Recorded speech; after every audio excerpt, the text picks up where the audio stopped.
Jadon Sancho has reportedly contacted Borussia Dortmund, and there has been initial talks between Borussia Dortmund and Sebastian Kehl about a potential return to Borussia Dortmund. I don't know how I feel about this one, because yes, Jadon Sancho had a brilliant time at Dortmund. He then went to Manchester United, where, it is safe to say he flopped. And I think some of that is due to off-field behavior. He now is looking for a reset. Dortmund have, however, signed Adeyemi, Malen, and Durandal, right? The young Belgian winger. All these players are playing in that position.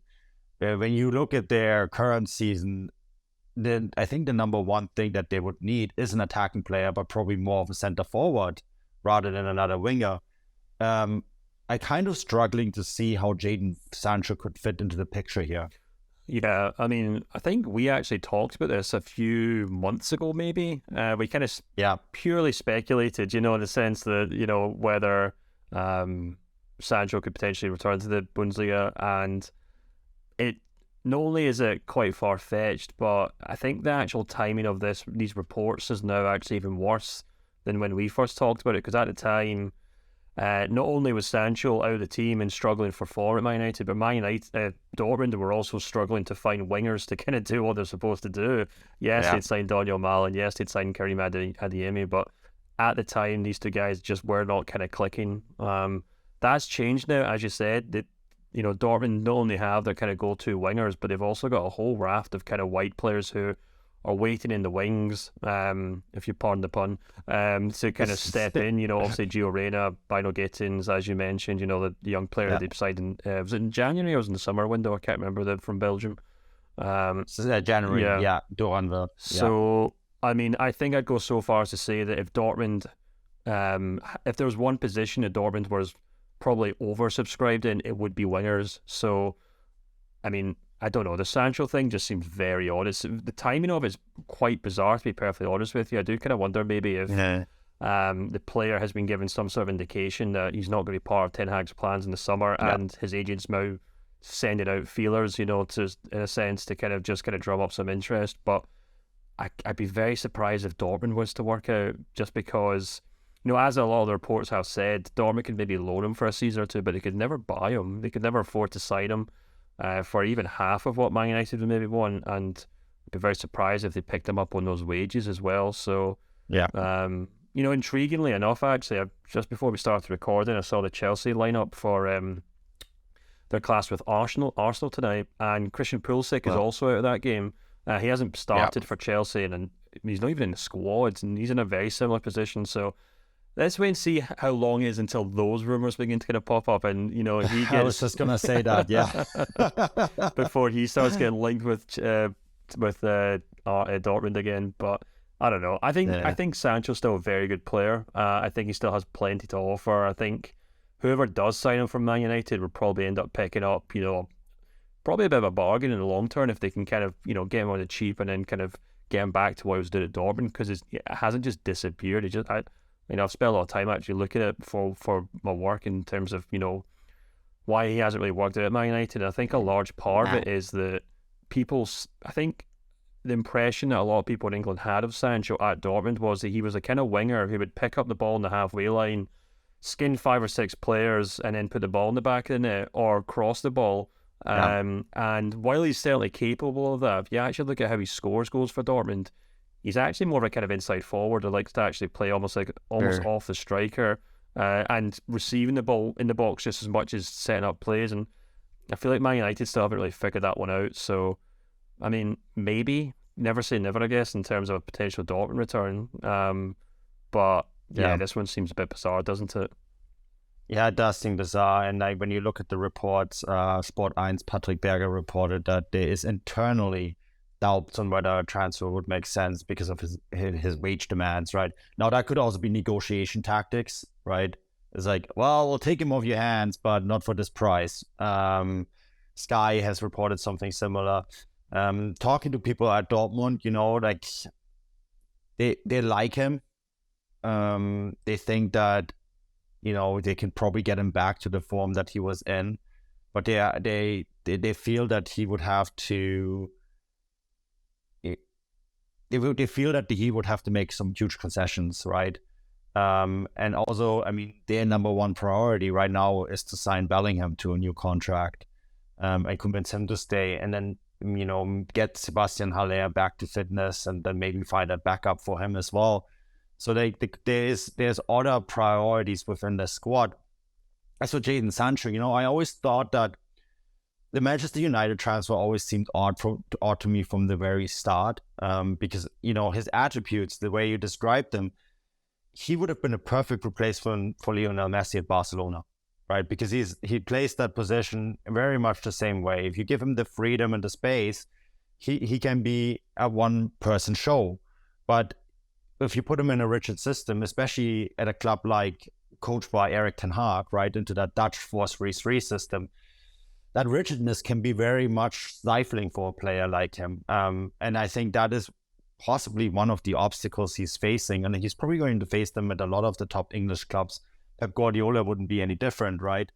So I almost wonder if like Spain would be a better escape route for him. And I had this thought pop up in my head just now. Somewhere like maybe even Leipzig or another club, and this will all depend on what they are going to do with their wingers. And no one radio me here. I have no intel on this whatsoever.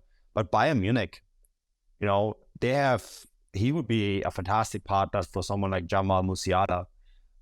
You know, someone, because their wingers are almost too one-dimensional in some ways, right? Like they used to have those two geniuses in what we used to call Ribéry and Robin, right? Who had all these different tricks in their box and could like play as inside forwards and, you know, more classical wingers. And you could almost foresee a future where Jamal Musiala and Jadon Sancho kind of replicate that at Bayern Munich. So I'm not saying this is happening. I have no intel on this whatsoever. I just think under the right circumstances, if they sell the right players first, because they will have to unload a lot of players first to make this happening, that could be a good fit. Yeah, I mean, obviously, people would go nuts if he was to rock up at Bayern. I think they'd probably have to sell 2 or 3 players before they brought Sancho in. Yeah. You know, I think Sadio Mane would have to go, Serge Gnabry would probably have to go, even maybe Leroy Sané would have to go, and then, you know, Tuchel says, right, the 3 players I have behind the striker going forward are Sancho, Musiala, and Kingsley Coman, which I agree with you. Actually sounds like a decent lineup if Sancho can get back to his previous form. But there's a lot of moving parts there to say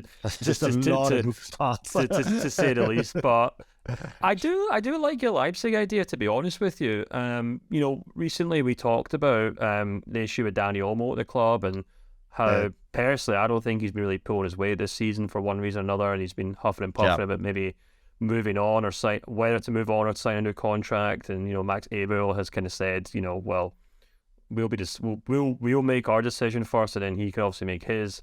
Now, I'm not saying that Leipzig could sign Jadon Sancho, but it seems certain to me that if the club, if Man United are kind of looking for some way to kind of move Sancho on whilst also recouping some money for him, then an ideal loan move next season probably makes more sense, you know, because they can obviously, if he goes off to the Bundesliga or La Liga and picks up 25 goals and assists, then all of a sudden he's worth 80 million euros again, you know? Much like kind of Atletico are doing with how Felix or hopes to do with him at Chelsea, which hasn't really worked out. But anyway, Leipzig makes sense to me for that reason, obviously the sense that Dani Olmo might be moving on. But also if Nkunku does leave, then you can understand why maybe someone like Sancho could be fitting in there, even if it's just a loan signing. It could be quite appealing. But I don't know, we'll just kind of have to wait and see, to be perfectly honest with you. I guess to bring it back to Dortmund, I do kind of wonder if they do go on and win the title this summer, or by the end of the season, if this kind of summer's window does kind of intrigue the kind of players that may have been beyond their grasp in recent seasons. You know, all of a sudden, if they win the title, ears perk up around Europe, and people think, who haven't really been paying attention to the Bundesliga, perhaps think, oh wow, Dortmund are back. They're back on top. They're winning titles again. I can win silverware, that club, the guaranteed Champions League. You know, all of a sudden, kind of the players that Dortmund may have struggled to sign suddenly show up at the front door and say, hey, we'll give it a go for a season or two. And maybe that's something that Jadon Sancho would find quite appealing, especially if someone like Jude Bellingham's kind of walking around the club saying, right, if you want me to stay, I need some kind of proven players to arrive that can help us defend this title or go one step further and really beat Bayern to it next season. So maybe Sancho's that kind of like signing, but I think it would probably put Dortmund out of their comfort zone, which maybe that's not a bad thing.